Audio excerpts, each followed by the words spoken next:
Assalamualaikum warahmatullahi wabarakatuh.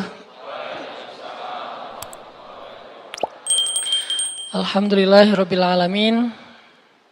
Alhamdulillahilladzi arsala rasulahu bil huda wa dinil haq liyudhhirahu 'alad dini kullihi wa kafa billahi syahida. Asyhadu an la ilaha illallah wahdahu la syarikalah wa asyhadu anna Muhammadan abduhu wa rasuluhu la nabiyya ba'dah.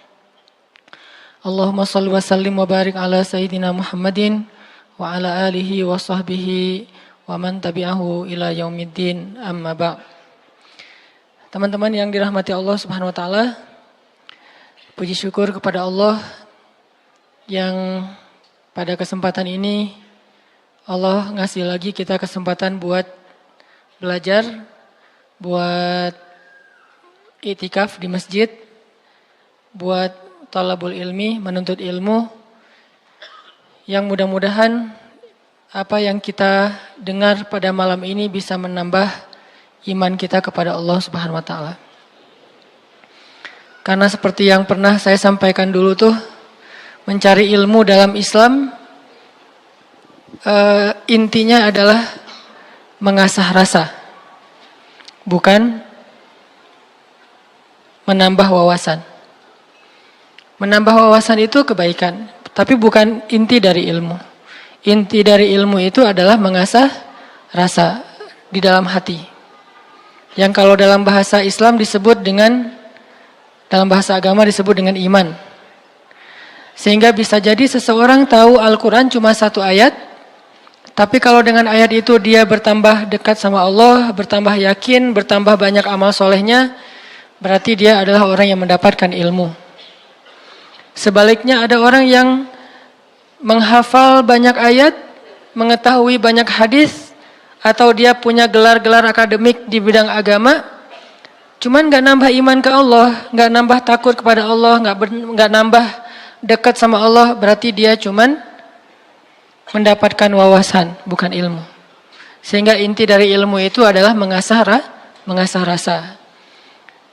Dan dalam Islam, tempatnya ilmu itu bukan di pikiran, tempatnya ilmu itu di hati. Sehingga yang disebut dengan fikih atau faqih, orang yang mengerti, kata ulama, al-fiqhu fiqhul qulub. Mengerti itu tempatnya di dalam hati. Apakah kamu sudah mengerti? Kalau kita katakan sudah, itu artinya kita udah ngerasain di hati. Bukan sudah mengerti dalam arti kita udah hafal, udah faham, udah ingat, udah tahu, bukan itu yang dimaksud dengan sudah mengerti dalam kalimat fikih. Tetapi yang dimaksud dengan kalimat mengerti sudah bertambah yakin di dalam hati. Sehingga kalau misalnya kita dengar satu nasihat, satu ilmu, satu tausiah, gak nambah yakin dalam hati, berarti kita baru dapat wawasan. Makanya mudah-mudahan majelis-majelis kayak gini nih bisa benar-benar mencas iman kita. Yazid bisa nambah keyakinan kita kepada Allah Subhanahu wa taala. Walaupun teorinya mungkin gak terlalu rumit. Ada mungkin pembahasan tentang akidah mengenal Allah dengan teori yang rumit. Dibagi-bagi. Misalnya akidah itu terbagi kepada 4 bagian. Ada istilah rububiyah, ada istilah uluhiyah, ada istilah asma, ada istilah sifat. Ini teori akidah. Tapi setelah membahas semua teori akidah ini, terus dia nggak makin yakin sama Allah, kalau ada masalah diserahin sama Allah, berarti dia baru dapat wawasan, belum dapat ilmu. Ada orang yang nggak ngerti istilah rububiyah, nggak ngerti istilah uluhiyah, asma, sifat dan seterusnya. Tapi kalau lagi ada masalah dia bilang tenang aja, ada Allah, dia dapat ilmu. Jadi kita jangan terlalu rumit dengan istilah, tapi berusaha untuk merasakan semua kebaikan-kebaikan dalam ilmu itu di dalam hati kita. Lagian kan kita nggak pengen belajar untuk dapat gelar akademis sebagai seorang LC, MA, doktor ya. Kan kita belajar pengen memperbaiki diri. Sederhana. Dan kita juga tidak belajar agama untuk menjudge orang lain.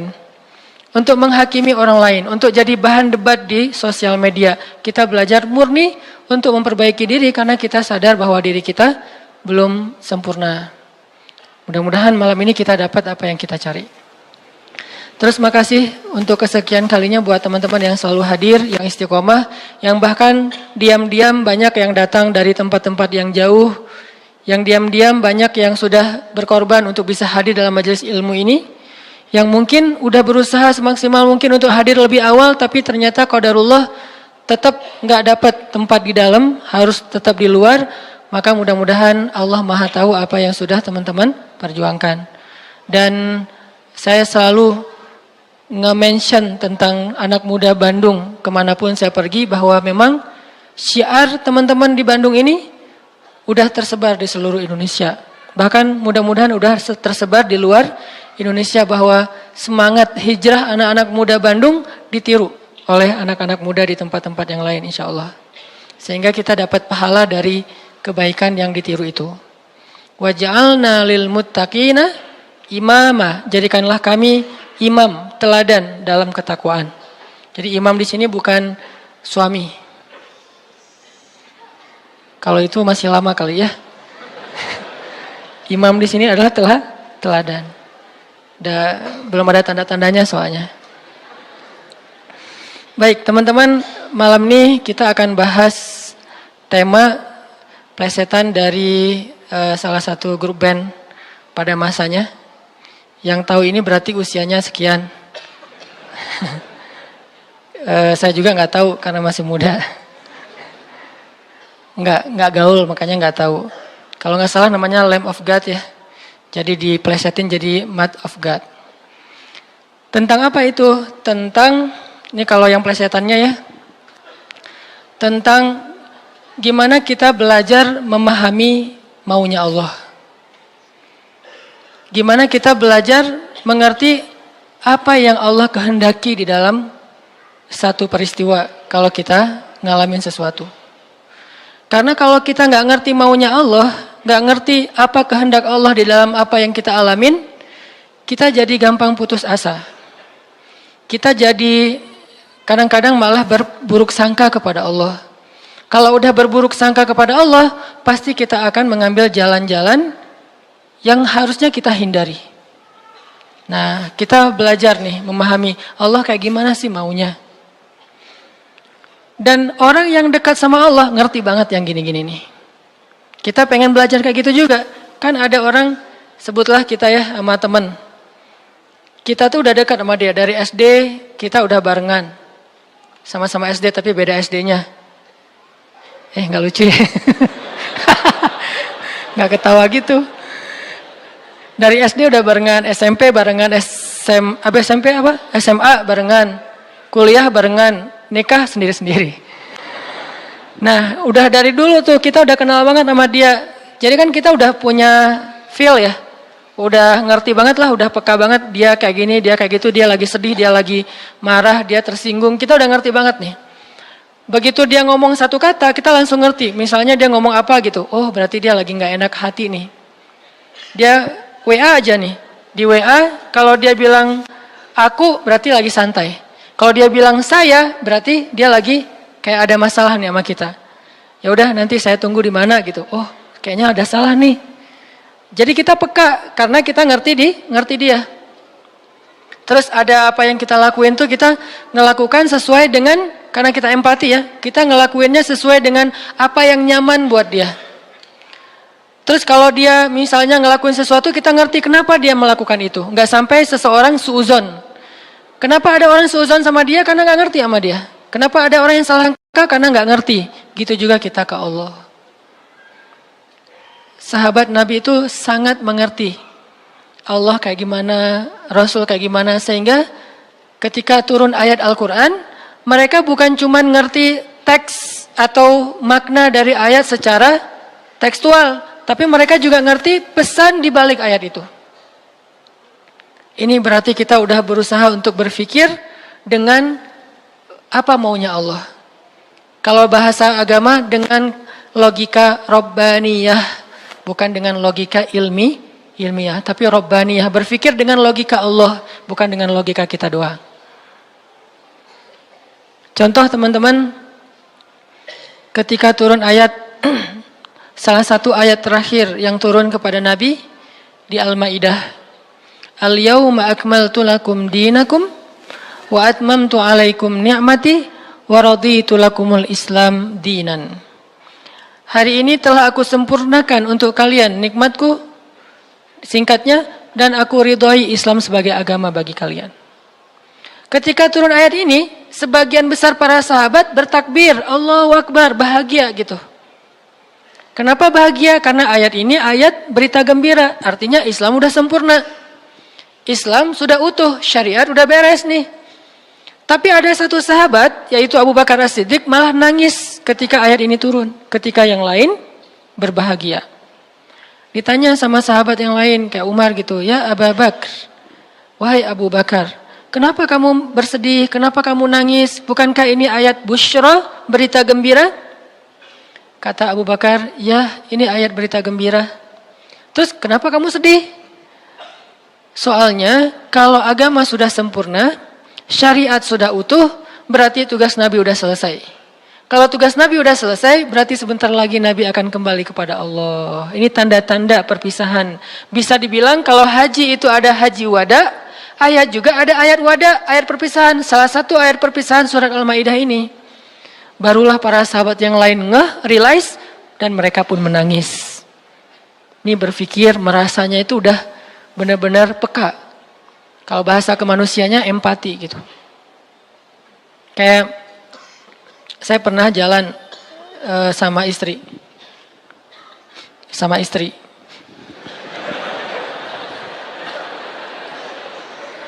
Soalnya nggak mau saya jalan sendiri. Pasti jalan sama istri. Terus diajak sama temen makan seafood. Ikan panggang. Istri saya tuh udah tahu kalau saya nggak biasa dan nggak masuk nih kalau makan ikan panggang. Paling mentoknya ikan goreng atau ikan di asam pedas gitu ya, garang asam. Tapi kalau yang panggang nggak masuk. Diajak sama teman saya, Ustadz ada ikan panggang enak banget nih, seafood, bener-bener makannya di samping laut. Saya kan nggak enak nolak undangan ya. Oh ya boleh. Istri saya langsung lirik-lirik. Dan dia nanya, ada yang digoreng nggak? Kenapa dia bisa langsung ngomong gitu? Kan tahu kan jawabannya? Nah, ada nggak yang ngerasain kita kayak gitu kalau lagi jalan? Belum ya? Duh, maaf ya salah ngomong. Yang empati sama kita, yang ngerti banget kita maunya apa, nggak sukanya apa, dia langsung ngerti, langsung minta ikan goreng. Karena saya tahu saya nggak bisa makan ikan panggang. Atau ada yang ngajak makan kayak ada terasinya, ada jengkolnya. Ini enak banget nih segala macam promo gitu. Saya diem aja. Kan nggak mungkin saya bilang saya nggak suka jengkol, nggak suka terasi. Ternyata menu favorit restoran itu justru jengkol sama terasi. Istri saya langsung mesen apa gitu. Ada telur goreng misalnya. Ini artinya udah ngerti dan berpikir merasa dengan cara empati tadi, peka. Bisa nggak kita ke Allah kayak gitu? Sehingga ketika Allah memberi kita satu hal yang kita sebut musibah, kita sebut kayak ujian. Karena kita mengerti Allah, akhirnya kita tahu harus kayak gimana. Akhirnya kita tahu gimana maunya Allah, apa yang ada di balik suatu peristiwa yang kita alamin. Ini penting teman-teman. Kenapa? Biar kita bisa belajar sabar, belajar husnuzon, dan survive dalam satu masalah. Menggunakan logika Allah. Nah, untuk itu kita coba angkat satu kisah di dalam Al-Quran yang menjelaskan tentang matematikanya Allah ini ada di dalam surat Al-Anfal. Coba teman-teman buka surat ke-8, surat Al-Anfal. Kita tilawah beberapa ayat pertama. Kita lihat nih logika Allah ketika kayak bentrok dengan logika hambanya. Yaitu surat Al-Anfal ayat 5. Kita baca ayat 5 sampai ayat 8. Ini salah satu peristiwa ketika logika Allah kayak bentrok dengan logika manusia. Kepengennya Allah beda sama kepengennya hamba. Terus apa yang dilakukan hamba itu, terus apa hasil setelah itu? Kita coba baca ayat 5 sampai ayat 8. A'udzu billahi minasy syaithanir rajim. Silakan.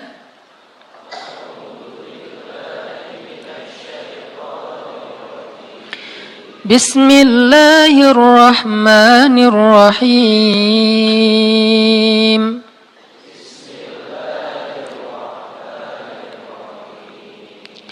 Kama akhrajaka rabbuka min baitika bil haqq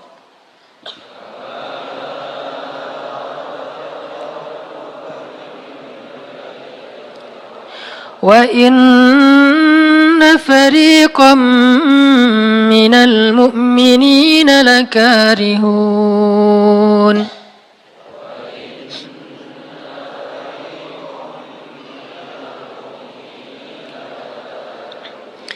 يجادلونك في الحق بعدما تبين كأنما يساقون إلى الموت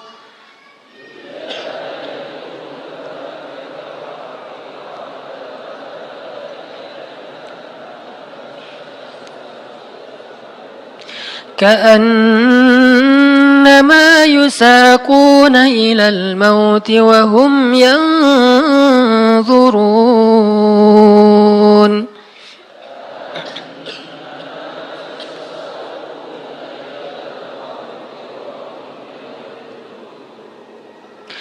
وإذ يعدكم الله إحدى الطائفتين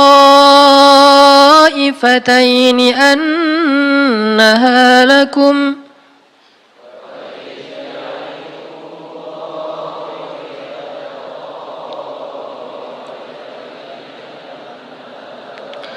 وتودون أن غير ذات الشوكة تكون لكم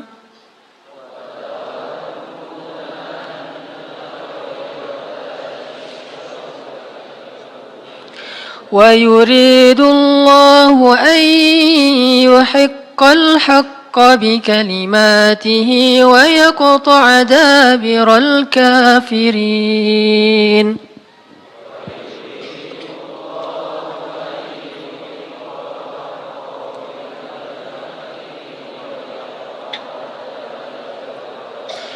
ليحق الحق ويبطل الباطل ولو كره المجرمون.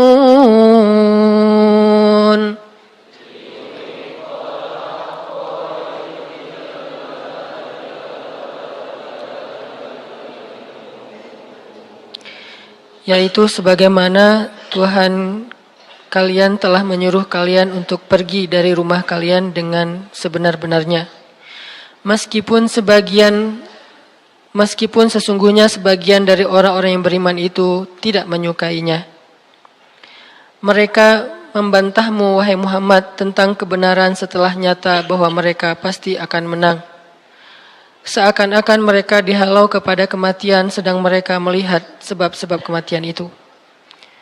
Dan ingatlah ketika Allah menjanjikan kepada kalian bahwa salah satu dari dua golongan yang kalian hadapi adalah untuk kalian, sedangkan kalian menginginkan golongan yang tidak memiliki senjatalah untuk kalian. Tetapi Allah hendak membenarkan yang benar dengan ayat-ayatnya dan memusnahkan orang-orang yang menentang sampai ke akar-akarnya. Agar Allah memperkuat yang hak, itu Islam, dan menghilangkan yang batil atau kemusyrikan, walaupun orang-orang yang berdosa itu tidak menyukainya. Shadaqallahul azim. Ngerti teman-teman? Agak kurang jelas ya. Kenapa kurang jelas? Karena kita mungkin sebagian belum membaca kisah yang ada di dalam ayat ini. Salah satu tips paling gampang kalau kita pengen ngerti ayat Al-Quran, baca dulu sejarah yang berkaitan dengan ayat itu. Kalau dalam ilmu tafsir itu disebut dengan asbabun nuzul. Peristiwa-peristiwa yang menyebabkan turunnya ayat tersebut. Contohnya surat Al-Anfal. Kalau teman-teman pengen ngerti surat Al-Anfal, coba sebelum baca surat Al-Anfal, baca dulu peristiwa Perang Badar secara lengkap.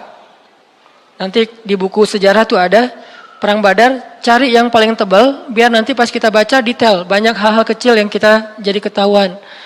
Baca peristiwa perang Badar, setelah berkali-kali baca udah ngerti banget, kayak nonton film berkali-kali sampai hafal. Setelah itu coba baca surat Al-Anfal. Pasti beda.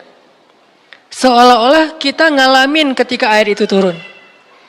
Itulah bedanya sahabat sama kita. Mereka lebih mengerti Al-Quran karena mereka ngalamin. Nah kita kan cuma membaca teks sejarah, tidak mengalami. Tapi kalau kita baca sejarah berkali-kali lalu baca Al-Anfal, itu akan lebih berasa. Itu yang saya alami. Nah, termasuk ayat yang tadi kita baca. Apa sih yang terjadi sampai turun ayat kayak gini? Yang terjadi dulu di tahun kedua setelah Nabi hijrah ke Madinah, orang-orang Mekah yang dipimpin oleh Abu Sufyan mau berdagang ke Syam. Apa yang mereka bawa dalam karavan dagang? Harta-harta orang Islam yang dirampas ketika orang Islam hijrah ke Madinah. Jadi kayak misalnya Abu Bakar hijrah ke Madinah, harta Abu Bakar yang ditinggalin di Mekah itu dirampas sama Abu Sufyan. Terus ada Suhaib bin Amr Ar-Rumi hijrah ke Madinah, semua harta yang ditinggalkan di Mekah, pasarnya, ladangnya, ternak-ternaknya diambil oleh Abu Sufyan lalu didagangkan ke Syam. Nah, setelah 2 tahun kaum muslimin berada di Madinah, dapat kabar nih kalau Abu Sufyan dan karavan dagangnya baru pulang dari Syam membawa keuntungan hasil dagang harta kaum muslimin yang dirampas di Mekah. Berarti yang dibawa oleh Abu Sufyan harta siapa? Harta kaum muslimin ya, harta sahabat. Sehingga Nabi mengatakan, mari kita cegat Abu Sufyan yang ngelewatin jalur dekat kota Madinah. Karena memang itu jalur lintas antar negara. Mari kita cegat Abu Sufyan dan kita ambil kembali hak kita. Itu tawaran Nabi kepada orang-orang Muhajirin. Makanya bisa dibilang perang Badar ini perang khusus buat orang Muhajirin. Orang Ansor nggak boleh ikut. Karena awalnya juga pengen ngambil harta orang Muhajirin. Itu skenario awal. Mencegat karavan dagang untuk mengambil kembali hak mereka. Yang namanya karavan dagang kan gak banyak pengawal. Beda dengan pasukan perang. Paling-paling pengawalnya 10-20 dibandingkan sahabat yang 300 orang, ini kecil. Sedangkan keuntungannya kalau berhasil mencegat besar. Jadi tantangannya, resikonya kecil, keuntungannya besar. Ini skenario awal. Sehingga para sahabat semangat. Udah 2 tahun kita kelaparan. Udah 2 tahun kita gak punya apa-apa. Bergantung kepada orang Ansor. Gak enak sama orang Ansor. Masa makan terus di rumah orang? Nah sekarang kebetulan harta kita lewat nih. Ya udah kita rampas lagi. Itu skenario awal. Udah siap-siap nih. Udah siap-siap mau berangkat jalan. Tengah jalan Abu Sufyan dapat berita. Kan pakai mata-mata gitu. Dapat berita bahwa kaum muslimin mau mencegat, akhirnya Abu Sufyan langsung nelpon Abu Jahal. Jahal gitu. Nelpon Abu Jahal dan sinyalnya bagus lagi waktu itu, langsung telepon, nggak putus-putus. Kita mau dicegat nih, coba kamu kirim pasukan untuk melindungi karavan dagang. Soalnya harta yang kami bawa juga ada hak kamu di situ, jadi diiming-imingi. Abu Jahal pun kemudian mengumpulkan orang-orang Mekah sebanyak kurang lebih 1.000 orang untuk mengawal karavan dagangnya Abu Sufyan. Langsung melesat, satu pasukan bergerak cepat sehingga sekarang ada 2 target. Satu karavan dagang, satu lagi pasukan militer yang jumlahnya 1.000 orang. 3 kali lipat lebih banyak dari kaum muslimin. Tiba-tiba turun ayat kepada Nabi. Terus Nabi mengatakan kepada para sahabat, wahai para sahabat, sekarang kita punya 2 pilihan. Mau tetap mencegat Abu Sufyan atau kita sekarang malah beralih ke Abu Jahal dengan pasukannya. Sok pilih yang mana kalian. Kaum muslimin sebagian besar memilih tetap seperti rencana awal, mencegat karavan dagang. Jangan mencegat pasukan. Ngapain kita capek-capek perang sama Abu Jahal, untungnya nggak ada. Terus pasukannya lebih banyak, resikonya lebih besar. Dan mereka terlatih, kita sipil yang dipersenjatai seadanya. Mending kita tetap kepada Abu Sufyan. Untungnya besar, resikonya kecil, dan sama-sama sipil. Tapi ternyata ketika disuruh pilih kayak gitu, kaum muslimin udah memilih pilihan mereka, Allah memilih pilihan Allah. Kata Allah, enggak. aku memilih kalian menghadapi Abu Jahal. Berat gak sih kayak gitu? Ini matematika Allah, hitung-hitungannya Allah nih. Logika Allah. Kadang hidup kita kayak gitu banget teman-teman. Kita pengen kuliahnya ini, ternyata yang lulusnya bagian ini. Saya dulu pengen kedokteran. Tapi lulusnya malah ke Mesir. Ya alhamdulillah, karena nilai eksaknya jelek. Ya udahlah ke Mesir aja. Dan ke Mesir juga dulu niatnya bukan mau kuliah, mau main. Wah bagus juga kan dulu ada Dunia dan Berita suka perkiraan cuaca gitu kan, internasional. Kairo, hujan gitu. Wah Kairo, pengen kuliah ke luar negeri. Artinya bukan pengennya saya ke Kairo, tapi Allah menghendaki kayak gitu. Bukan pengennya saya menikah, Allah yang menginginkan. Saya pengennya dari dulu, bukan waktu itu. Jadi bukan pengennya saya menunda pernikahan ya. Pengennya mah 17 tahun nikah wilah. Lulus SMA atau belum lulus mah nikah. Tapi pengennya Allah usia 22 tahun. Ada yang 32 tahun. Ada yang 42 tahun. Ada yang masih betah sendiri. Nah pengennya kita mah udah mau nikah nih sekarang nih. Tapi pengennya Allah, jangan kamu jaga ibu dulu. Pengennya kita kerjanya kayak gini nih, usaha. Tapi takdirnya Allah jadi misalnya masuk ke pegawai negeri. Atau sebaliknya, pengennya pegawai negeri malah jadi pengusaha. Dan seterusnya. Ada lulusan sains tapi usahanya di wisata kuliner. Di usaha kuliner. Ada yang kayak gitu. Ada teman saya lulus ITB planologi.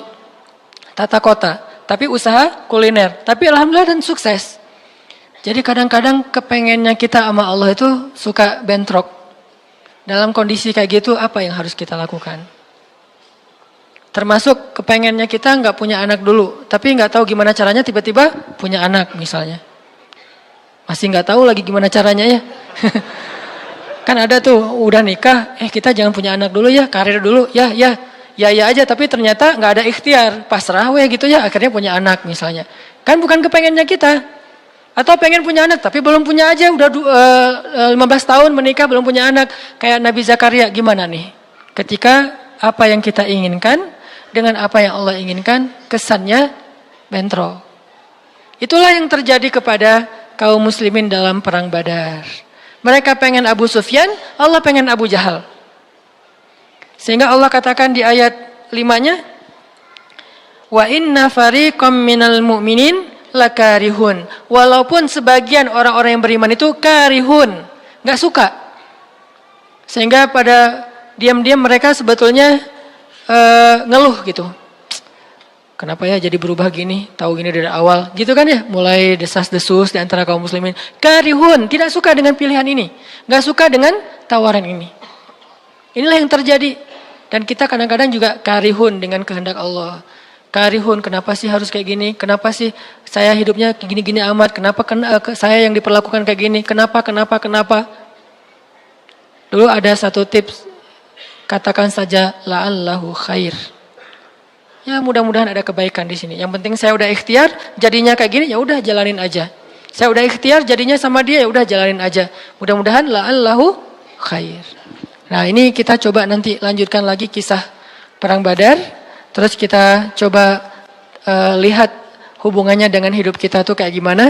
Mudah-mudahan kita bisa tahu apa yang harus kita lakukan kalau keinginan kita dan keinginan Allah kadang-kadang seperti bentrok. Kita sholat isya dulu ya. Bismillahirrahmanirrahim. Teman-teman yang dirahmati Allah Subhanahu wa taala, tadi kita bahas tentang gimana kadang-kadang kondisi ketika keinginan kita sama maunya Allah itu nggak ketemu. Kita dalam contoh sehari-hari aja. Misalnya mau main, ternyata lapangannya becek misalnya. Kalau buat anak-anak BMX atau skate mau ngetrik, ternyata lagi cedera. Atau mau jalan sama seseorang, hujan misalnya. Apain lagi? Mau beli handphone baru, ternyata usaha kita yang tadi kita udah pikirin ada untungnya malah rugi. Mau jalan-jalan keluar kota, pasangannya sakit. Dan banyak, kadang-kadang penyebabnya sepele banget. tapi bikin kita kecewa. Nah, gimana caranya kalau kondisinya kayak gitu? Sama kayak para sahabat dulu dalam perjalanan umroh. Pengen umroh, ternyata udah sampai di perbatasan kota Mekah, gak boleh masuk, disuruh pulang lagi ke Madinah. Itu kan diceritain dalam surat Al-Fatihah tentang perjalanan umroh yang berakhir dengan malah perjanjian Hudaybiyah. Niatnya pengen umroh, tapi endingnya perjanjian. Yang isi perjanjiannya, poin-poinnya kayaknya ngerugiin umat Islam banget. Tapi kan Allah punya rencana, dan rencana Allah pasti yang terbaik daripada rencana kita. Masalahnya gimana kita bisa ridho, bisa rela kalau kondisi itu terjadi dalam hidup kita. Kita sih yakin, ini adalah qadarullah, keinginan Allah. Tapi bikin kita yakin itu jadi berbuah, yakin itu kan kayak pohon ya. Iman itu adalah pohon. Gimana biar pohon ini berbuah? Salah satu buahnya itu adalah sifat ridho, sifat nerima. Sehingga dengan sifat ridho itu akhirnya kita punya kebaikan. Kebaikannya jadi bisa survive, tenang hadapi masalah, sabar dan seterusnya. Nah, gimana caranya? Setelah kita dapat sesuatu, kita yakin kepada Allah, terus jadi ridho. Nah, ini belajar matematikanya Allah Subhanahu wa taala. Dan itulah yang terjadi dalam perjanjian Hudaybiyah, terjadi kepada Siti Maryam yang tadi dibacain suratnya. Maryam gak pengen punya anak tanpa suami. Kalaupun harus punya anak, nikah dulu. Tapi Allah punya rencana lain. Rencana manusia punya anak setelah nikah. Lagian Maryam lagi belum siap menikah nih. Belum ada cowok yang pantas buat Maryam. Justru karena itulah Allah beri dia anak tanpa laki-laki, tanpa suami. Kenapa? Gak ada suami yang pantas buat Maryam. Mungkin satu-satunya lelaki yang pantas buat Maryam cuma Nabi Muhammad. Tapi kan beda zaman. Masa Maryam harus nunggu Nabi Muhammad 300 tahun lagi kan ya? Nah, ternyata karena nggak ada yang pantas buat dia, akhirnya dia punya anak tanpa harus melalui seorang suami. Mungkin kita terlalu soleh sehingga nggak ada yang pantas buat kita. Pantasnya cuma bidadari, ya udah di akhirat nikahnya. Husnuzannya mah ya. Mungkin di atas nih nggak ada yang pantas jadi imamnya, soalnya terlalu solehah. Jadi imam juga kayak ragu gitu. Aduh, ngimamin dia, hafalannya udah luar biasa, bacaannya lebih bagus, guru tahsin lah gitu. Saya baru belajar pratahsin, masa mau jadi imam seorang cewek yang guru tahsin? Karena dia terlalu keren, akhirnya nggak ada yang pantas buat dia nih. Maryam kayak gitu banget. Karena terlalu keren, terlalu soleh, sampai ulama aja ragu, Maryam ini nabi atau bukan gitu. Sehingga ada dua pendapat ulama, sebagian bilang Maryam bukan nabi, orang soleh. Tapi ada ulama yang bilang Maryam itu emang nabi, satu-satunya nabi dari cewek. Satu dari 4 perempuan yang sempurna. Dan di antara 4 itu kayaknya menurut sebagian ulama Maryam nomor 1 tuh. Walaupun secara usia Asia, Maryam, Khadijah, Fatimah. Tapi Maryam itu paling keren lah. Tiba-tiba hamil, datang cowok keren, baju putih, jubah putih, auranya tuh luar biasa, pokoknya cowok paling keren aja. Sampai Maryam kaget dan berta'awuz. Inni a'udzu birrahmani minka in kunta taqiyya. Aku berlindung kepada Allah dari kamu. Ketemu cowok keren malah berlindung, bukan bersyukur. Coba. Duh, keren banget ya. Astagfirullah, auzubillah, gitu kan ya. Nih Maryam nih. Duh, ceweknya keren banget. Udah lama ngelihat baru auzubillah, enggak. Dari awal auzubillah. Kenapa? Ada pasangan di sebelah gitu. Ada istrinya. Nah, Maryam langsung ta'awuz, inni a'udzu birrahman minka in kunta taqiyya. Kata Jibril, cowok keren itu ternyata namanya Gabriel. Kata Gabriel, innama ana rasulu rabbik li'ahaba laki ghulaman zakiyya. Jangan takut Maryam, aku itu utusan Tuhanmu. Artinya malaikat yang pengen ngasih kamu anak yang sangat suci. Kata Maryam, anna yakunu li ghulam, gimana saya akan punya anak? Walam yamsasni basyarun. Gak ada seorang laki-laki pun yang pernah nyentuh saya, nyentuh aja gak pernah. Walam aku baghiyya, dan saya juga tidak pernah merendahkan diri depan laki-laki, artinya berbuat dosa. Anna yakunu li ghulam, gimana caranya saya punya anak? Kata Jibril, Kadzaliki qala rabbuki huwa alayya hayyin. Itu udah kehendak Allah, kehendak Allah. Dan itu hayyin, mudah banget buat Allah Subhanahu wa taala. Sepele banget lah buat Allah. Fahamalat, tiba-tiba Maryam hamil. Fantabadat bihi makanan qasiyya. Karena Maryam malu ketahuan hamilnya, akhirnya Maryam pun pergi ke suatu tempat yang terpencil, qasiyya, Aqsa. Aqsa itu artinya tempat yang jauh. Masjidil Aqsa disebut Al-Aqsa karena dia jauh dari Masjidil Haram. Kalau Madinah kan dekat. Masjid yang paling mulia kan ada 3 itu ya, Mekah, Madinah, Palestina. Nah, dia disebut Aqsa karena tempatnya jauh. Makanan qasiyya, tempat yang sangat jauh, terpencil, nggak ada siapa-siapa. Fantabadat bihi makanan qasiyya. Fa'aja ahal makhadu. Tiba-tiba dia udah harus ngelahirin setelah sekian bulan, mungkin 9 bulan. Qalat, dia bersandar di sebuah pohon, kemudian dia berkata, ya laitani mittu qabla hadza wa kuntu nasyam mansiya. Dia kayak orang menyampaikan satu bentuk kalimat sedih, kayak kalau bahasa sederhananya kayak ngeluh gitu. Ya laitani mittu qabla hadza, aduhai seandainya aku mati aja daripada harus menanggung malu kayak gini. Maryam itu kan pemalu banget. Mahkota sifat malu itu dipakai banget sama Maryam. Makanya ketahuan hamil nggak punya suami, itu buat Maryam pukulan paling luar biasa, telak banget. Walaupun dia nggak berbuat dosa, tapi tetap aja orang kan ngata-ngatain dia. Ditambah lagi Bani Israel, tahu sendiri kan Bani Israel suka banget viralin fitnah. Ada apa viral Bani Israel teh? Maryam hamil di luar nikah, viral. Semua orang ngomongin, mana Maryam. Terus rumahnya tuh dilemparin batu karena dianggap sebagai pembawa sial bagi Bani Israel. Dasar Maryam ngaku-ngakunya suci, sok suci segala macam. Sehingga Maryam bilang, ya laitani mittu qabla hadza. Aduhai seandainya saya mati aja sebelum ini terjadi pada saya. Sehingga saya menjadi orang yang tidak pernah dibicarakan oleh siapapun. Sedih. Berarti pengennya Maryam beda dengan pengennya Allah. Secara emosional, secara manusiawi, secara fitrah ada penolakan dan itu manusiawi. Maryam menolak. Begitu juga sahabat Muhajirin. Wa inna fariqam minkum lakarihun. Minhum lakarihun. Walaupun sebagian kalian itu dalam keadaan karih, menolak, enggak suka. Emangnya kita mau nerima musibah? Pasti kita nolak kan secara spontan, fitrah, manusiawi, nolak. Ya laitani mittu qabla hadza wa kuntu nasyan mansiya. Aduhai seandainya aku mati aja sebelum kejadian ini terjadi padaku, sehingga enggak ada orang yang ngomongin tentang aku.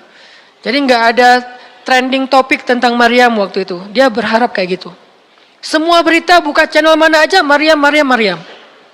Asal buka Instagram yang muncul duluan di home tuh Maryam.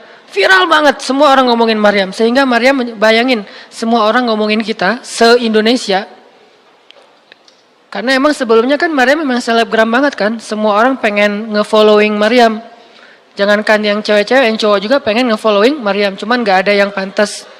Semuanya kagum sama Maryam, respect. Tiba-tiba berubah. Kalau gak naik, jatuh kan gak berasa nih. Kita gak naik, jatuh. Paling keseleo dikit. Tapi kalau naiknya udah terlalu tinggi, jatuh kan lebih sakit nih. Maryam tuh naiknya udah terlalu tinggi. Saking tingginya sampai Nabi menyebut dia satu di antara 4 yang sempurna di muka bumi. Gak ada perempuan yang sempurna kecuali 4 itu. Itu benar-benar dipuja-puja tuh Maryam. Pengen punya anak nanti namanya Maryam. Pengen punya istri kayak Maryam. Pengen punya ibu kayak Maryam. Pokoknya Maryam itu idola banget tuh di zaman tersebut. Bani Israel kalau suka lebaynya luar biasa. Kalau benci, wah noraknya juga luar biasa. Itu Bani Israel. Berlebihan gitu. Kalau suka habis-habisan sampai dijadikan Tuhan kan dulu mereka pernah mengangkat seorang laki-laki yang soleh jadi Tuhan. Namanya Uzair. Uzair. Disebut sebagai anak Tuhan. Kemudian juga Isa juga gitu. Bani Israel tuh luar biasa kalau suka. Kalau benci, wah habis-habisan juga tuh dijelek-jelekin. Kayak mereka ngejelek-jelekin Musa, Harun. Kalau Harun gak terlalu sih, Musa. Kayak mereka ngejelek-jelekin Nabi, malaikat malaikat Jibril. Kan Bani Israel paling gak suka sama Jibril ya. Jadi gak ada orang Yahudi nama anaknya Gabriel tuh gak ada. Rata-rata nama anaknya Michael. Karena mereka senang banget sama Mikail, gak suka sama Jibril. Kenapa? Jibril itu kalau turun pasti bawa perintah. Wahyu kan? Jibril mah hese, bawa perintah wae gitu. bawel Jibril menurut mereka. Kalau Mikail keren, bawa rezeki, bawa rahmat, bawa apa. Sehingga mereka senangnya sama Mikail. Dibikinlah film jin versus Gabriel. Malah nggak yang baik itu waktu itu jin. Kan banyak tuh film-film kayak gitu tuh. Itu memang dari dulu kayak gitu. Nah, Maryam naik tinggi, dipuja-puja semua orang. Maryam, kalau ketemu Maryam, fall back dong, gitu-gitu pada. Wah, pokoknya heboh aja sama Maryam. Tiba-tiba ada kasus, Maryam kan jatuhnya dalam banget sehingga Maryam tuh nggak siap perasaannya. Bukan karena dia sombong dan senang dipuja, tapi memang dia orang yang selama ini nggak melakukan kesalahan apapun, tiba-tiba dihadapkan dengan tuduhan yang sangat-sangat menyedihkan. Mirip dengan yang dialamin oleh Aisyah dituduh selingkuh. Orang sekelas Aisyah dituduh selingkuh kan berat banget. Kita aja dituduh macam-macam udah wah sedih kan, apalagi Aisyah. Sekelas Aisyah yang terjaga dituduh selingkuh. Maryam terjaga dituduh selingkuh. Ternyata diam-diam Maryam banyak banget ada versi gosip dia melakukannya dengan rahib. Ada gosip melakukannya sesama murid di Al-Aqsa, ada gosip melakukan dengan Zakaria, banyak gosip. Berat banget buat Maryam sehingga Maryam mengatakan ya laitani mittu qabla hadza wa kuntu nasyan mansiya. Aduhai seandainya aku mati aja. Aduhai seandainya dulu aku enggak bikin akun Instagram, pasti enggak akan jadi apa-apa gitu. Nyesel udah punya akun. Udah gitu banyak lagi yang ngomongin. Akhirnya turun ayat. Turun lagi Jibril. Turun malaikat. Fanadaha min tahtiha alla tahzani qad ja'ala rabbuki tahtaki sariya. Dipanggillah Maryam oleh malaikat itu. Ya Maryam, la tahzani. Kalau Abu Bakar, la tahzan. Kalau Maryam, la tahzani. Dua orang yang disebutkan kalimat la tahzan di dalam Al-Quran. La tahzan, innallaha ma'ana. Siapa? Abu Bakar. Kalau Maryam, la tahzani, qad ja'ala rabbuki tahtaki sariya. Jangan sedih wahai Maryam, enggak usah khawatir. Allah udah memunculkan mata air di bawah kakimu. Artinya Allah yang akan merawat kamu, Allah yang akan ngebelain kamu, Allah yang akan deketin kamu, Allah bersama kamu wahai Maryam. Apa pelajarannya di sini teman-teman? Ketika Allah menggunakan logikanya yang kita tidak bayangkan, yang awalnya kita tolak, itu artinya Allah sedang memberikan kita kesempatan hanya akan ditolong oleh Allah saja, tidak oleh makhluk. Ketika Allah menempatkan kita dalam satu situasi yang sulit, yang sampai bikin kita kehabisan ide nih gimana cara keluar dari situasi ini, itu berarti Allah lagi ngasih kita kesempatan masuk dalam sebuah situasi yang tidak ada yang bisa nolong kita kecuali Allah. Allah pengen nolong sendiri. Dan pertolongan Allah itu ajaib. Tapi kalau Allah tempatkan kita dalam sebuah situasi yang kita masih berpikir dan menemukan beberapa jalan walaupun belum pasti bisa, berarti kita masih diberikan kesempatan yang nolong kita itu makhluk. Oh minta tolong ke si fulan, minta tolong si fulan. Tapi begitu kita mentok, kenapa ya kok berat banget nih masalah saya? Berarti Allah lagi menempatkan kita di sebuah situasi yang Allah sendiri yang akan menolong kita.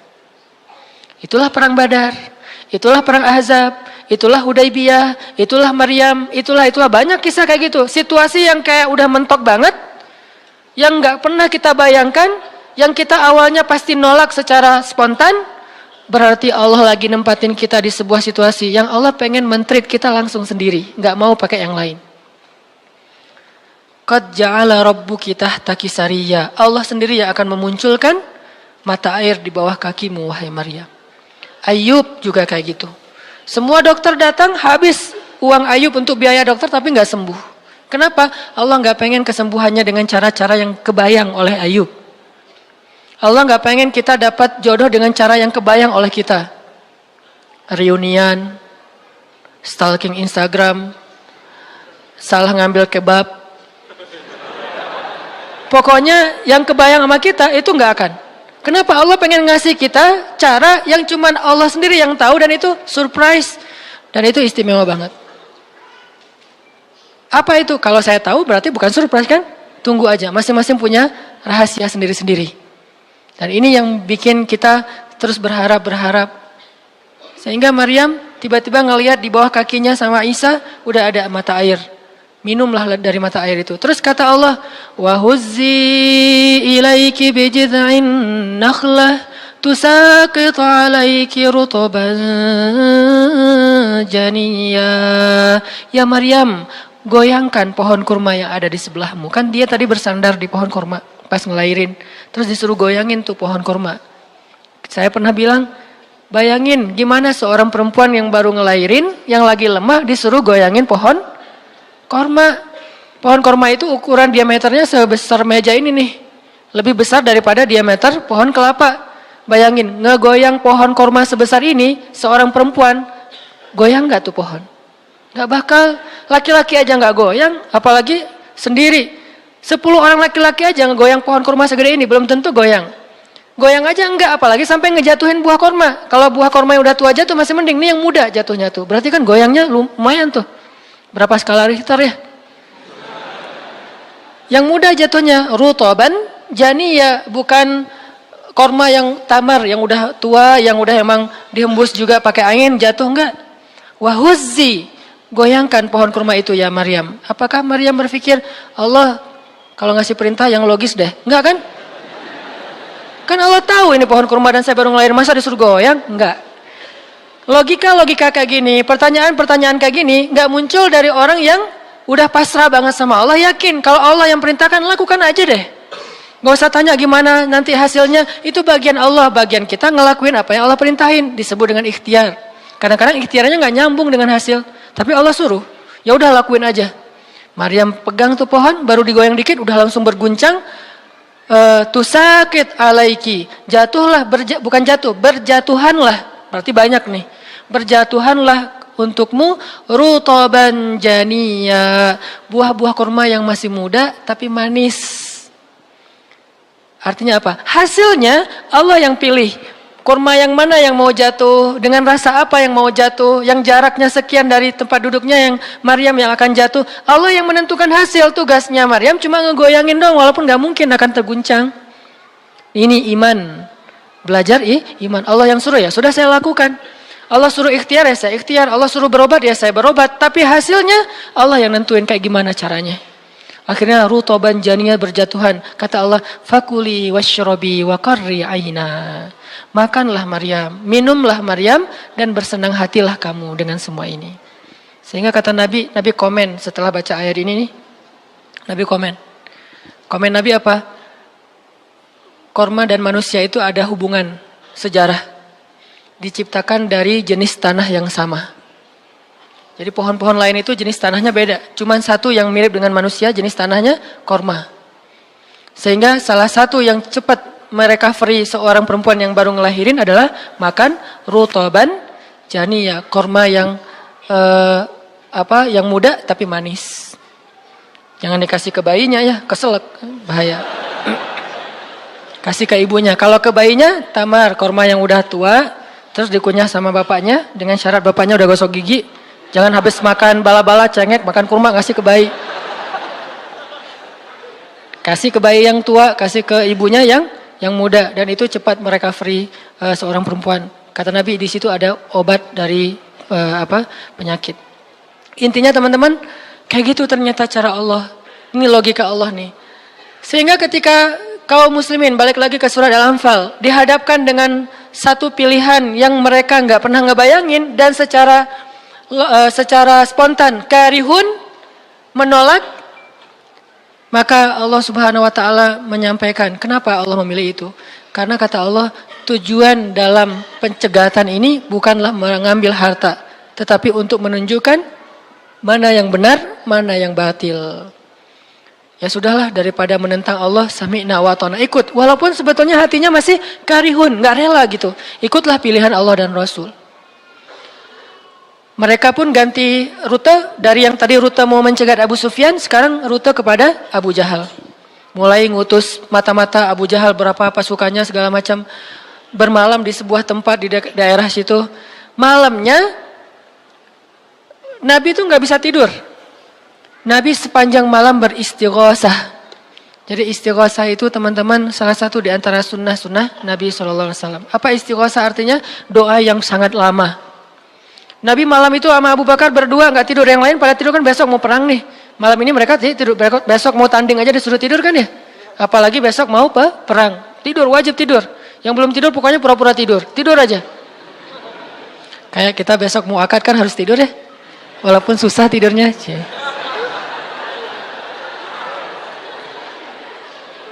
Pokoknya kalau mau akad nggak bisa tidur teman-teman. Ngapain? Ngafal aja. Saya terima kok. Nanti takut salah saya tolak kan bahaya. Udah diizinin sama calon mertua masih ditolak. Nah, malamnya pada tidur kecuali 2 orang. Rasul sama Abu Bakar. Selalu berdua orang ini nih pokoknya soulmate banget. Direkam soulmate-nya di Al-Quran. Rasul beristighosah, doa yang sangat khusyuk, berharap banget, panjang lagi doanya sepanjang malam, sampai Nabi mengangkat kedua tangannya itu nggak gini, tapi gini. Pernah nggak doa kayak gini? Nah, makanya masih sendiri ya. Coba istighosah, ya Allah. Langsung tuh. Jadi kalau doa jangan gini doang, apalagi gini, santai. Sesekali doa, Allah. Ternyata belum, naik lagi sampai mungkin. Dan itu ada sunnahnya, Nabi berdoa kan Nabi berdoa kadang mengangkat tangan, kadang tidak mengangkat tangan, kayak doa sehari-hari misalnya angkat tangan kan ya. Kayak mau makan misalnya, Bismillahirrahmanirrahim amutu wa ahya. Allahumma barik lana gitu ya. Kan nggak harus ngangkat tangan. Sarewai ini. Nah, udah kadang Nabi doanya gini, nelunjuk. Bukan perintah Allah, ya Allah kasih lo ya. Enggak. Nelunjuk dengan filosofi Arab sama filosofi Indonesia beda. Makanya jangan menerjemahkan teks Arab dengan konteks kita, dengan persepsi kita. Terjemahkan dengan persepsi bahasa sendiri. Apa sih maksudnya? Gitulah. Jadi di Arab tuh kalau gini bukan merintah.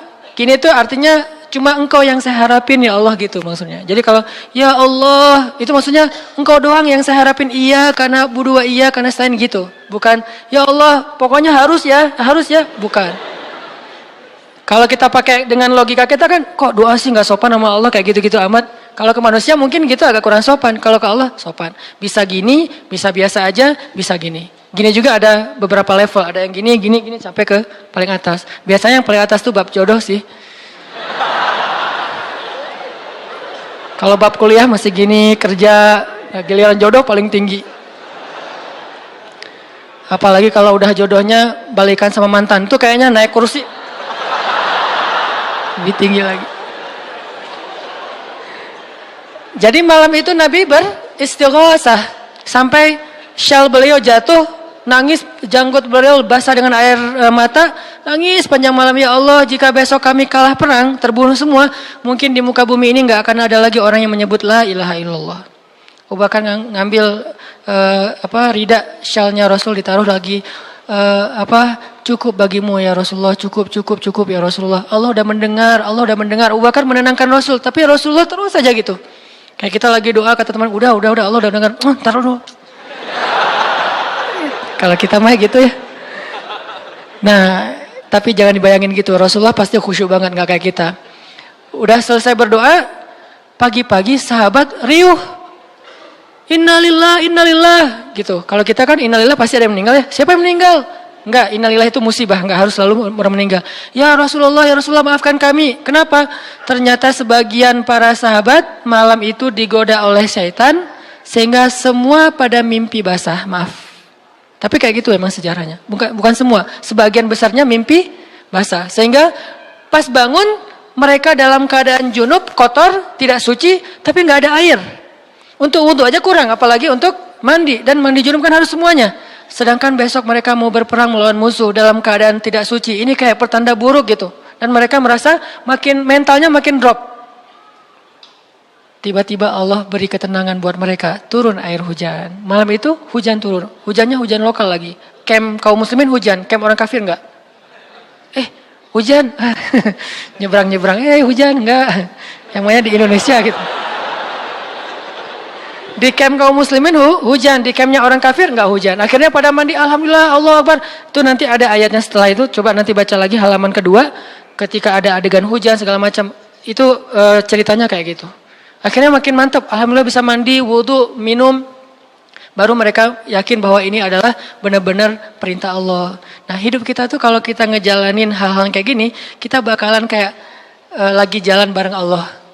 Sehingga nanti kita akan banyak ngelihat keajaiban-keajaiban Allah. Kalau kita nggak pernah masuk dalam situasi ini, kita tuh kenal Allah cuma dari kata orang, nggak pernah jalan bareng. Kita kayak kenal seseorang, tapi kata teman kita, cuma lihat postingannya doang, tapi nggak pernah jalan bareng, jadi nggak kenal dekat gitu, dan nggak akan dapat feel. Begitu juga kita kenal Allah. Kalau kita kenal Allah hanya dalam situasi normal, wajar, nyaman, berarti kita kenal Allahnya cuma dari katanya, cenah. Nggak pernah ngalamin sendiri. Begitu kita dihadapkan dengan situasi kayak gini, berarti kita lagi diajak Allah jalan bareng. Yuk jalan bareng saya. Siap ya Allah. Hah, banyak kejutan-kejutan. Banyak yang bikin kita kaget. Kenapa? Karena kita jalannya dengan zat yang maha kuasa. Dia akan tunjukin kekuasaan-kekuasaannya. Dan kekuasaan Allah yang paling luar biasa ditunjukin justru dalam kesulitan. Kalau dalam normal nggak luar biasa namanya. Kayak kita sama teman kita. Dia ngasih kita hadiah atau pinjam duit 100.000 pas kita lagi awal bulan, kan biasa aja ya. Coba kalau dia pinjemin duit 50.000 pas akhir bulan, kan luar biasa kan. Jadi makin kita sulit, Allah tunjukin kekuasaannya, di situ kita makin lihat gimana kita tuh bergantung banget sama Allah. Emang Allah bikin skenarionya kayak gitu. Sehingga kalau kita teman-teman dihadapkan atau dikondisikan sama Allah dalam suatu keadaan yang kita nggak siap, yang kita nolak, yang kita berontak, tapi di sisi yang lain kita yakin ini ketentuan Allah, belajar meyakini, oh Allah lagi ngajak saya jalan nih. Allah lagi ngajak saya jalan, biar lebih kenal sama Allah. Biar Allah nunjukin langsung. Satu. Kedua, niatin juga, oh Allah pengen memperlakukan saya khusus, nggak mau pakai yang lain, berdua aja biar Allah yang menolong saya. Karena udah nggak bisa ngarap siapa-siapa. Akhirnya kaum muslimin pun melakukan peperangan Badar, duel dulu nih. Jadi ada kayak tarung dulu 3 orang dari kaum muslimin, 3 orang dari orang kafir. Tarung salah satunya jagoannya Nabi, kesayangan dan kebanggaan Nabi banget, anak muda yang bernama Ali bin Abi Thalib. Ali maju, kalah musuh, terkapar, 3-3-nya mati. Kaum muslimin bertakbir, ahadun ahad. Yel-yel yang dipakai oleh Bilal dulu di Mekah dipakai oleh kaum muslimin. Menanglah perang Badar. Dan dalam peperangan itu Allah tunjukkan yang luar biasa, kaum muslimin ditolong oleh makhluk yang turun dari langit berbondong-bondong, terbang menyambar dengan pakai ikat kepala berwarna hijau. Malaikat. Jadi ada khusus malaikat yang tugasnya sebagai malaikat militer. Ini malaikat angkatan udara nih. Malaikat militer. Kalau yang tadi kan di Maryam angkatan darat. Jadi ngasih korma segala macam. Ini angkatan udara. Nyambar dari atas, bayangin. Kaum muslimin lagi perang, tiba-tiba serangan udara, kan luar biasa tuh. Dan ini pertolongannya munculnya kenapa? Karena kaum muslimin memilih pilihan Allah, menggunakan logika Allah. Di logika itu, di jalan itu, di kondisi itu, Allah bakalan nunjukin banyak keajaiban. Kalau kita pengen lihat keajaiban, belajarlah untuk bersabar kalau kita tiba-tiba berada dalam kondisi kayak gitu. Kalau enggak, kita enggak akan pernah ngelihat keajaiban dan kebesaran Allah. Tiba-tiba datang malaikat nyamber, terus pergi lagi, nyamber lagi. Itu berbondong-bondong tuh, ribuan malaikat. Ngapain sih kok banyak banget ribuan malaikat? Sebetulnya satu malaikat juga ngehembus kan habis tuh orang kafir ya. Ya apaan sih orang-orang, habis kan ya? Gampang kan buat malaikat, kenapa sampai ribuan? Kata Allah alasannya bukan untuk ngancurin orang kafir. Alasannya untuk meneguhkan orang beriman. Jadi Allah kirim banyak tujuannya untuk meneguhkan orang beriman. Sehingga bertambahlah keyakinan mereka kepada Allah Subhanahu Wa Taala. Kita aja yang memang tidak diberikan kesempatan bisa ngelihat malaikat. Tapi malaikat tuh nolongin kita. Terutama nolongin teman-teman yang masih fisabilillah. Itu Allah, malaikat dekat banget sama mereka. Saya udah gak tega nyebutnya. Udah lama kan saya gak menggunakan kata itu ya. Gak tega juga lama-lama. Teman-teman yang masih sendiri, yang masih dalam penantian, malaikat itu kalian gak sendiri. Ada malaikat di sebelah. Malaikat juga kasihan sama kita. Kita aja yang nggak ngelihat. Ada malaikat. Kenapa di sini? Saya khusus ditugaskan nemenin orang-orang kayak kamu dan teman-teman kamu. Oh ya, malaikat yang khusus nemenin yang berstatus J tadi. Ada hadisnya Ustadz? Nggak ada sih. Tapi yakinlah bahwa malaikat itu diutus untuk menolong orang-orang yang sabar. Status sabar kan bisa status masalah tadi, bisa masalah rezeki, bisa masalah sakit. Pokoknya ada malaikat aja yang nolongin mereka. Ngedoain mereka, berselawat untuk mereka. memberikan naungan rahmat untuk mereka. Pokoknya banyak tuh. Apalagi para sahabat yang tadi mau memilih pilihan Allah walaupun awalnya nolak, karihun. Karena udah milih pilihan Allah, Allah berikan pertolongan yang luar biasa. Mungkin kalau tadi mereka maksain pilihan sendiri, bisa jadi dua-duanya nggak dapat. Abu Jahal nggak dapat, Abu Sufyan nggak dapat apa-apa. Untungnya mereka bersabar memilih pilihan Allah. Itulah hidup. Makanya teman-teman, kalau pas kita dapat satu musibah atau satu masalah, satu ujian, kehilangan sesuatu, itu berarti kita dikasih kesempatan untuk ngedapetin sesuatu yang lebih baik. Gimana caranya? Berhusnuzon kepada Allah.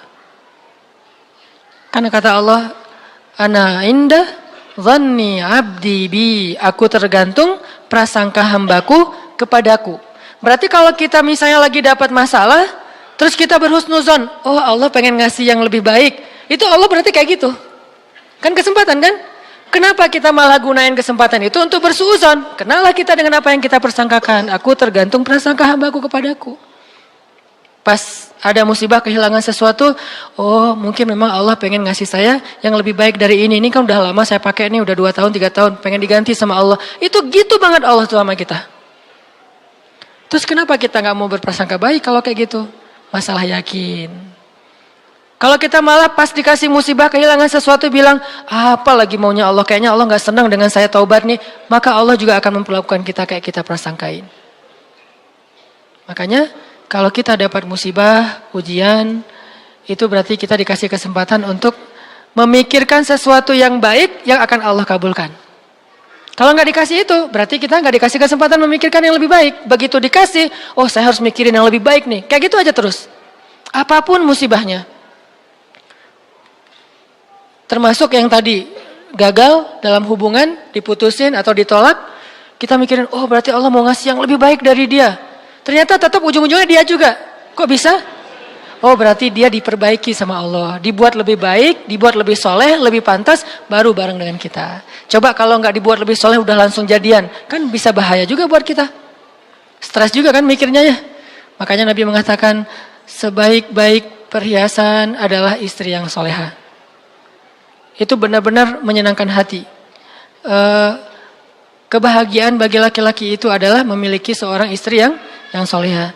Istri yang soleha itu bukan cuman istri yang hafal Qur'annya banyak, yang hafal hadisnya bukan wawasan. Istri yang soleha itu istri yang akhlaknya baik. Yang kalau kita ngelihat dia langsung bahagia. Jadi pulang ke rumah itu gak pernah nyetel TV. Kenapa papa gak pernah lihat TV? Kan lihat mama. Ya. Yang lama nonton TV, pasti ini nggak nyaman ngelihat istrinya nih.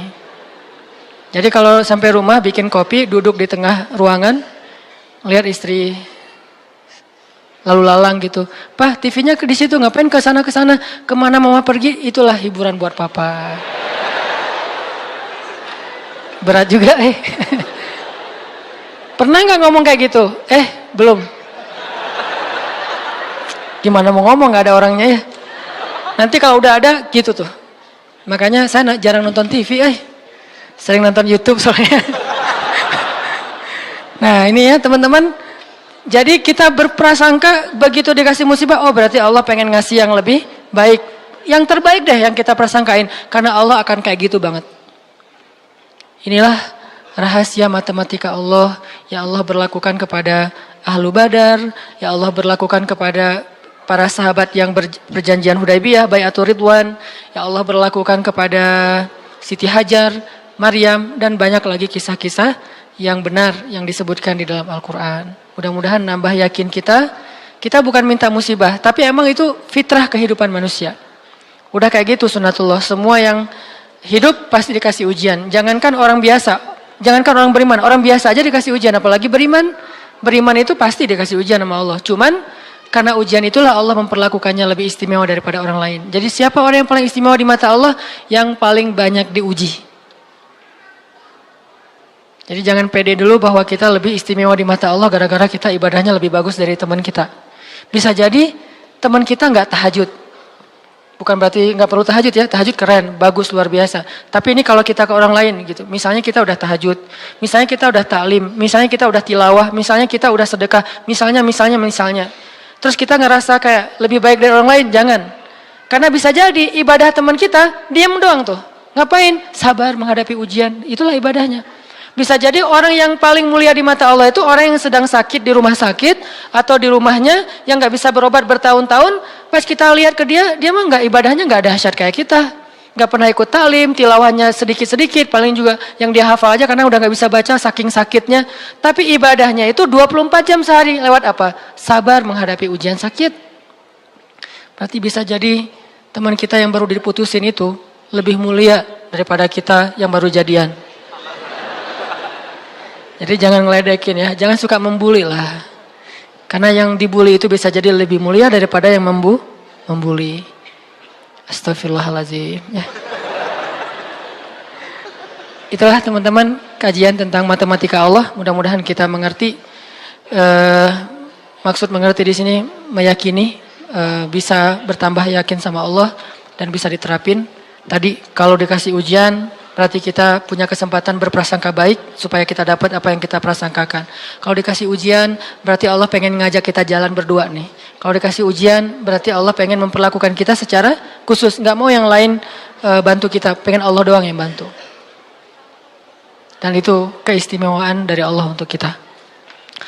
Ya Allah, paham kami kehendak-kehendak-Mu ya Allah.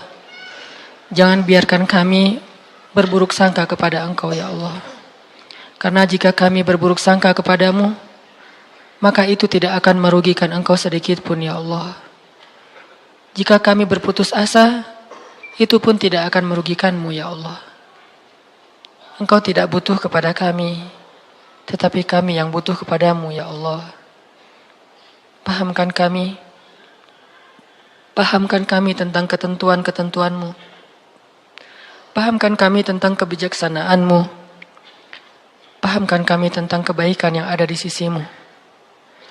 Sehingga kami bisa menjalani hidup kami dengan penuh prasangka baik. Menjalani hidup kami dengan penuh kesabaran, optimis, berserah, dan selalu yakin kepada Engkau ya Allah. Ya Allah, kuatkanlah iman kami. Karena dengan kekuatan iman itulah kami bertahan. Kami tidak bertahan karena fisik kami yang kuat. Kami tidak mampu bertahan karena uang kami yang banyak. Kami tidak mampu bertahan karena kesempatan kami yang lapang. Kami bertahan dalam satu ujian jika iman kami kuat kepada Engkau ya Allah. Kuatkanlah iman kami ya Allah. Terutama ketika kami merasa lemah sendiri dan tidak berdaya. Ketika kami merasa tidak ada yang bisa menolong kami dalam satu masalah selain Engkau ya Allah. Ketika kami merasa ujian yang kami hadapi sudah hampir di batas kemampuan kami ya Allah. Saat itulah dekap kami dengan kasih sayang-Mu ya Allah. Dekap kami dengan kasih sayang-Mu sebagaimana Engkau mendekap Rasulullah SAW. Tolong kami, temani kami sebagaimana Engkau menemani Rasulullah dan Abu Bakar di dalam Gua Sur. Beri kami jalan keluar sebagaimana Engkau memberikan kebaikan kepada Maryam. Jangan biarkan kami berputus asa dan memilih jalan yang tidak Engkau ridhai ya Allah. Kami takut dan kami berlindung kepadamu dari nafsu diri kami sendiri ya Allah. Kami berlindung kepadamu dari kelemahan diri kami sendiri ya Allah. Kelemahan yang membuat kami tidak lagi berharap kebaikan di sisi-Mu. Kelemahan yang dalam diri kami yang membuat kami tidak mau lagi berikhtiar. Kelemahan dalam diri kami yang membuat kami berputus asa. Kami berlindung kepadamu dari kelemahan itu ya Allah. Fahamkan kami. Pegang kami erat ya Allah. Ketika kami akan terjatuh. Justru kami sangat membutuhkan-Mu saat itu ya Allah. Kami sangat membutuhkan-Mu saat itu ya Allah. Janganlah Engkau tinggalkan kami di saat-saat kami paling lemah. Janganlah Engkau tinggalkan kami di saat kami gamang dan bingung. Bukankah Engkau berfirman, Alam yajidka yatiman fa'awa wa wajadaka dhallan ضالا فهدى ووجدك عائلا فأغنى. Engkau yang menemani orang yang merasa yatim sendiri. Engkau yang memberi petunjuk kepada orang yang bingung dan tidak tahu arah. Dan Engkaulah yang mencukupkan orang-orang yang kekurangan dan kelaparan. Temani kami ya Allah. Beri kami petunjuk ya Allah. Cukupkanlah kami ya Allah. Kami mohon ya Allah. Genggamlah hati kami ketika kami dalam keadaan rapuh. Ketika kami dalam keadaan galau, ketika kami dalam keadaan lemah. Ilahana, jangan lepaskanlah ikatanmu kepada kami. Jangan lepaskan pandangan kasih sayangmu atas kami. Jangan lepaskan dekapanmu dari kami ya Allah. Janganlah Engkau turunkan baroahmu kepada kami, sebagaimana Engkau turunkan baroah kepada orang-orang yang Engkau murkai. Jangan Engkau biarkan hidup kami istidraj kepada kehancuran, sebagaimana Engkau pernah mengistidrajkan orang-orang yang Engkau benci. Sayangi kami ya Allah. Dekatkan kami kepadamu ya Allah. Itulah yang paling berharga dalam hidup kami ya Allah. Kadang kami bisa menjauh dari seseorang yang kami sayangi. Kadang kami bisa kekurangan dari hal-hal yang kami butuhkan. Kadang kami bisa merasa lemah dan tidak berdaya. Tetapi asalkan Engkau ada di sebelah kami, asalkan Engkau bersama dengan kami, maka semua itu akan bisa kami lalui ya Allah. Jangan tinggalkan kami sedetik pun dalam hidup kami ya Allah. Jangan tinggalkan kami sedetik pun dalam hidup kami ya Allah. Rabbana, dengarkanlah doa-doa kami ya Allah. Perkenankanlah permohonan-permohonan kami ya Allah. Terimalah amal-amal kami walaupun masih sedikit dan banyak keterbatasan. Dan ampunkan dosa-dosa kami ya Allah. Rabbana atina fid dunya hasanah wa fil akhirati hasanah wa qina adzabannar. Subhanakallahumma wa bihamdika asyhadu an la ilaha illa anta astaghfiruka wa atubu ilaik. Assalamualaikum warahmatullahi wabarakatuh.